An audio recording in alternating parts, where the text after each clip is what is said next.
రేపటితో రాజ్యసభ అభ్యర్థుల నామినేషన్ల దాఖలకు గడువు ముగియనుంది. దీంతో తెలంగాణలో 3 స్థానాలకు కాంగ్రెస్ బీఆర్ఎస్ అభ్యర్థులు ఎవరెవరు నామినేషన్ వేనున్నారన్న దానిపై సస్పెన్స్ కొనసాగుతోంది.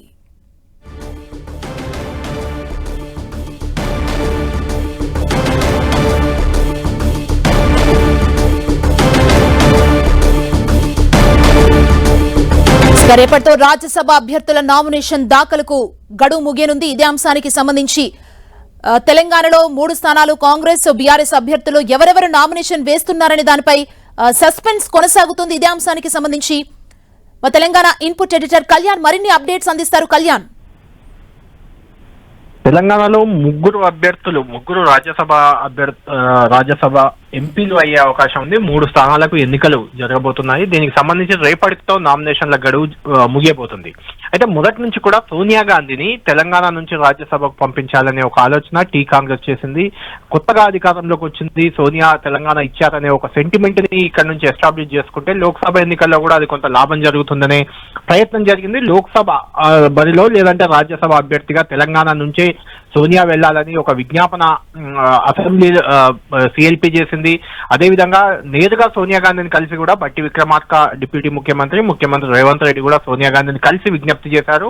అయితే ఆమె ఎందుకో గానీ రాజస్థాన్ నుంచి రాజ్యసభకు వెళ్లేందుకు సిద్ధమైపోయారు.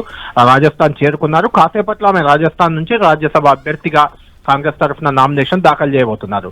ఇక సోనియా స్థానంలో తెలంగాణ నుంచి రాజ్యసభ అభ్యర్థిగా అజయ్ మాకెన్ జాతీయ స్థాయిలో ఏఐసిసి ట్రెజరర్ గా ఆయనకు అవకాశం దక్కబోతుంది. సోనియా స్థానంలో ఆయన పేరుని ఇప్పుడు దాదాపు ఖరారు చేసినట్లు మనకు తెలుస్తుంది. అజయ్ మాకన్ ఈ రోజు సాయంత్రం హైదరాబాద్ వస్తారు. రేపు చివరి రోజు కాబట్టి రేపు నామినేషన్ దాఖలు చేయబోతున్నారు. ఇక తెలంగాణలో ప్రస్తుతం ఉన్న సంఖ్యాబలాన్ని బట్టి అసెంబ్లీలో 64 మంది కాంగ్రెస్ ఎమ్మెల్యేలు ఉన్నారు, 39 మంది బీఆర్ఎస్ ఎమ్మెల్యేలు ఉన్నారు. కాబట్టి కాంగ్రెస్ కి ఈజీగా 2 స్థానాలు దక్కబోతున్నాయి, బీఆర్ఎస్ కి 1 స్థానం ఈజీగా దక్కబోతుంది. ఎందుకంటే ఒక స్థానాన్ని దక్కించుకోవడానికి 30 మంది ఎమ్మెల్యేల మద్దతు కావాలి. 30 మంది ఎమ్మెల్యేల మద్దతు మాత్రమే అవసరం. కాబట్టి 64 స్థానాలు ఉన్న కాంగ్రెస్ కి 2, 39 మంది ఎమ్మెల్యేలు ఉన్నారు కాబట్టి బీఆర్ఎస్ కి 1 వస్తుంది. అయితే మొదటి నుంచి కూడా కాంగ్రెస్ పార్టీ 3 స్థానాలకు అభ్యర్థులను బరిలో దింపుతామంటూ కొంత మైండ్ గేమ్ ఆడే ప్రయత్నం చేసింది. అంటే బీఆర్ఎస్ ఎమ్మెల్యేలు కూడా కొంతమంది తమకు సహకరిస్తారనే ఒక ఫీలర్ ని బయటకు పంపించింది. 3 అభ్యర్థులను మేము దింపబోతున్నామంటూ కూడా మంత్రి శ్రీధర్ బాబు లాంటి వాళ్ళు ఓపెన్ గానే మాట్లాడిన సందర్భాలు ఉన్నాయి.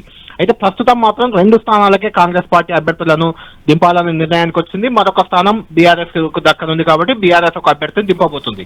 దాంతో ఈ ఎన్నికలు ఏకగ్రీవం అవడం దాదాపు ఖాయమైంది. 3 అభ్యర్థులు కూడా రేపే నామినేషన్ దాఖలు చేసే అవకాశం మనకు కనిపిస్తుంది. అందులో మనం ఇంతకు ముందే చెప్పుకున్నట్లు సోనియా గాంధీని చివరి వరకు ప్రయత్నించినప్పటికీ ఆమె రాజస్థాన్ నుంచి నామినేషన్ దాఖలు చేసేందుకు వెళ్లారు. కాబట్టి తెలంగాణ నుంచి ఆమె స్థానంలో ఏఐసిసి ట్రెజరర్ అజయ్ మాకెన్ పేరు ఖరారైపోయింది. అదేవిధంగా మాజీ మంత్రి వనపర్తి నుంచి గత ఎన్నికల్లో పోటీ చేయాలనుకున్న చిన్నారెడ్డిని మరొక స్థానానికి అభ్యర్థిగా దాదాపుగా ఖరారు చేసినట్లు తెలుస్తుంది.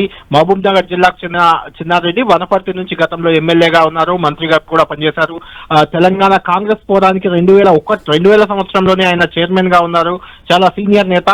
గత ఎన్నికల్లో కూడా ఆయన వనపర్తి టికెట్ ఆశించారు. అయితే చివరి నిమిషంలో ఆయన పేరు పక్కకెళ్లి అక్కడి నుంచి మేఘారెడ్డికి అవకాశం దక్కింది. అప్పుడే చిన్నారెడ్డికి ఏదో ఒక అవకాశం దక్కుతుందని అనుకున్నారు.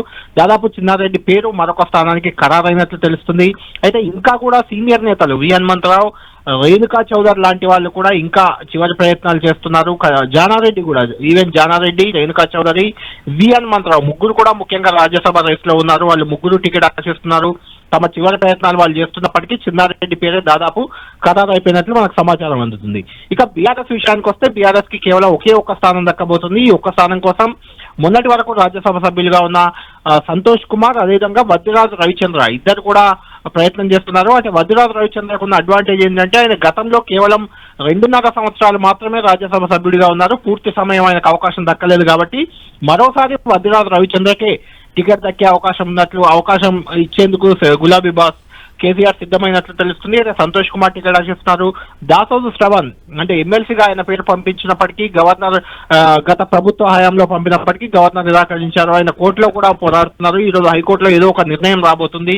హైకోర్టు నిర్ణయం ఒకవేళ దాసో శ్రవణ్ కి లేకుంటే బీఆర్ఎస్ కి అనుకూలంగా వచ్చి ఆయన ఎమ్మెల్సీ అయితే ఓకే, లేదంటే ఎమ్మెల్సీ అవకాశం దక్కకపోతే తనకు కూడా రాజ్యసభ సీట్ ఇవ్వాలంటూ ఆయన కూడా శ్రావణ్ కూడా ఆశిస్తున్నారు. దాసరి శ్రావణ్, సంతోష్ కుమార్, వద్దిరాజు రవిచంద్ర వీళ్ళు ముగ్గురు ప్రధానంగా రేస్ లో ఉన్నప్పటికీ వద్దిరాజు రవిచంద్రకు కేవలం 2.5 ఏళ్ల పదవీ కాలం మాత్రమే దక్కినందున ఆయనకే అవకాశం దక్కే ఛాన్స్ మనకు కనిపిస్తుంది. మొత్తానికి తెలంగాణ నుంచి అజయ్ మాకెన్, చిన్నారెడ్డి, వద్దిరాజు రవిచంద్ర వీళ్ళు ముగ్గురు అభ్యర్థులు అయ్యే అవకాశం కనిపిస్తుంది. వీళ్ళు ముగ్గురు ఎంపీలుగా కూడా ఏకగ్రీవంగా ఎన్నికయ్యే అవకాశం మనకు కనిపిస్తుంది. దీనికి సంబంధించి క్లారిటీ మరికొద్ది సేపట్లో మనకు వచ్చే అవకాశం కనిపిస్తుంది. Thank you Kalyan.